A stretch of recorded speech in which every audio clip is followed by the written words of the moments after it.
कि यदि prelims qualify करना है और यदि आप भगवान के अवतार नहीं हैं, अगर कि किसी न किसी मात्रा में उनको थोड़ा सा तुक्का लगाना पड़ता है, थोड़ा सा गेस वर्क करना पड़ता है।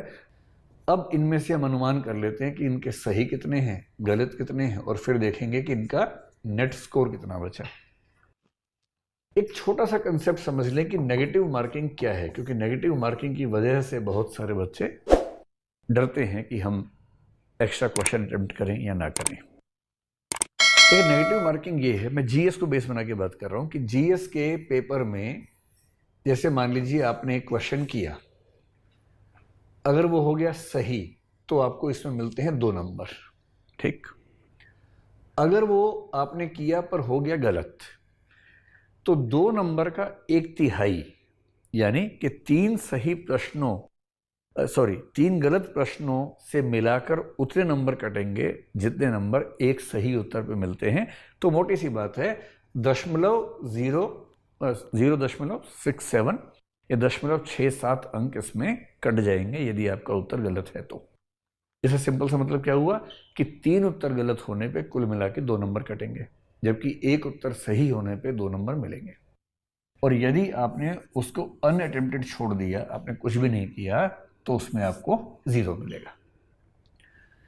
तो बेसिक बात यह है कि प्लस में आपको 2 नंबर मिले, ये 2 प्लस के हैं। ये माइनस में जो है 0.67 ये माइनस के हैं, नेगेटिव हैं। इसका इतना नुकसान हो गया आपको। ये नेगेटिव मार्किंग का यूपीएससी का फार्मूला है। अब कई बच्चे इस वजह से इतना घबराते हैं नेगेटिव मार्किंग से कि वो ज़्यादा प्रश्न अटेम्प्ट करते ही नहीं है। तो मैं आपको दोनों बातें समझाना चाह रहा हूँ।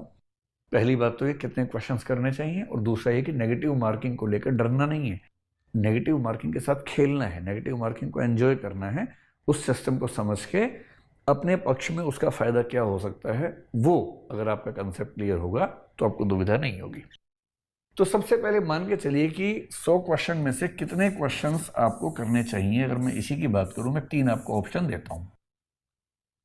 मैं कुछ ऐसे बच्चों को जानता हूं जो बहुत संभल के चलने वाले हैं, इतना संभल के चलते हैं कि वो वही प्रश्न अटेम्प्ट करते हैं जो उनको ठीक से आता है, पूरा ठीक से आता है। प्रश्न भी, उसके चारों ऑप्शंस भी, और अगर चारों ऑप्शन के बेस पे 4 और ऑप्शंस हैं वो भी। क्योंकि यूपीएससी के प्रश्नों में आप देखेंगे कई प्रश्नों में पहले एक स्टेटमेंट है, उसके बाद 4 स्टेटमेंट्स है, फिर उन 4 स्टेटमेंट्स के कॉम्बिनेशंस के बेस पे 4 विकल्प होते हैं। यानी वो एक ही क्वेश्चन में आपसे 10 प्रश्नों के बराबर का जो आपकी जांच करनी है कर लेते हैं। तो कई बच्चे होते हैं बहुत संभल के चलने वाले कि मैं वही आंसर टिक करूंगा जो मुझे ठीक से आता होगा। इस परीक्षा में हालत ये है कि जो बहुत बड़े 30 मार्क हैं, बहुत बड़े 30 मार्क की बात कर रहा हूं मैं, जिन्होंने पूरा सिलेबस इतनी बार घोट लिया है, जिनको प्रीलिम्स का सिलेबस में मतलब वो आंख बंद करके भी अगर पेपर देखते हैं तो उनको समझ में आती सारी बातें, इस लेवल के लोग हैं, वो भी अगर ये दावा करें कि मैं 100 में से 50 प्रश्न एकदम ठीक कर दूंगा और मेरा एक भी आंसर गलत नहीं होगा, तो ये प्रायः झूठ है। जो 5 लाख लोग एग्जाम देंगे, उन 5 लाख में 5 से ऊपर ऐसे नहीं होंगे। और आमतौर पर जो अच्छे अच्छे उम्मीदवार हैं, अच्छे अच्छे उम्मीदवार, उनको भी 30-35 प्रश्नों से ज़्यादा प्रश्न सटीक रूप में नहीं आते हैं। और इसका मतलब ये हुआ कि अगर कट ऑफ 50 प्रश्न है यानी कि 100 नंबर है, और जनरली किसी को 30-35 प्रश्नों से ऊपर सटीक रूप में नहीं आते हैं, कन्फ्यूज़न होता है, किसी न किसी ऑप्शन में डाउट होने लगता है, इसका मतलब है कि किसी न किसी मात्रा में उनको थोड़ा सा तुक्का लगाना पड़ता है, थोड़ा सा गेस वर्क करना पड़ता है, स्मार्ट गेस वर्क करना पड़ता है, उसी से वो सिलेक्ट होते हैं। तो एक 3 कॉम्बिनेशन देखिए। मान लीजिए एक बच्चे ने 60 ही प्रश्न किए, एक बच्चे ने 85 प्रश्न किए, एक बच्चे ने 90 प्रश्न किए। अब इनमें से हम अनुमान कर लेते हैं कि इनके सही कितने हैं, गलत कितने हैं, और फिर देखेंगे कि इनका नेट स्कोर कितना बचा। 60 प्रश्न करने वाला कितना भी कोशिश कर ले, 9-10 प्रश्न तो गलत कर ही देगा। तो हम मान लेते हैं कि उसके 51 प्रश्न ठीक हैं, 9 प्रश्न गलत है। 51 और 9 का रेशो मान लेते हैं। गलत वाले को मैं ना कोशिश करूंगा सारी संख्याएं वो लो जो 3 से गुणा होती हूँ, ताकि कैलकुलेशन करनी आसान रहे, वरना कैलकुलेशन में थोड़ी दिक्कत आती है।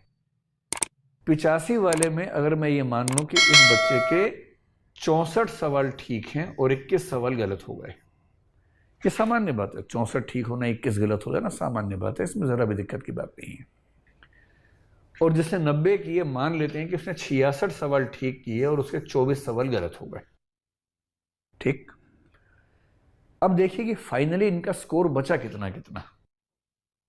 और अगर मैं ये स्कोर देखूं, अब ध्यान देखिए, 9 प्रश्न गलत होने का मतलब क्या हुआ? मैंने कहा ना कि एक प्रश्न गलत होने पे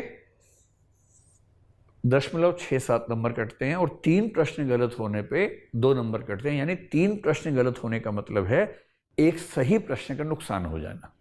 बहुत सिंपल है, जितने आपके प्रश्न गलत हुए हैं उसको 3 से भाग कर लीजिए और उतने सही प्रश्नों में से माइनस कर दीजिए, तो जितने प्रश्न बचे वो सही प्रश्न हैं उनको 2 से गुणा कर लीजिए, वो आपका नेट स्कोर है जीएस के पेपर में। सीसेट में 2.5 से गुणा कर लेना है। ठीक है, तो 51 सही किए थे, 9 गलत किए, तो 9 गलत का मतलब है कि 3 प्रश्न गलत हो गए।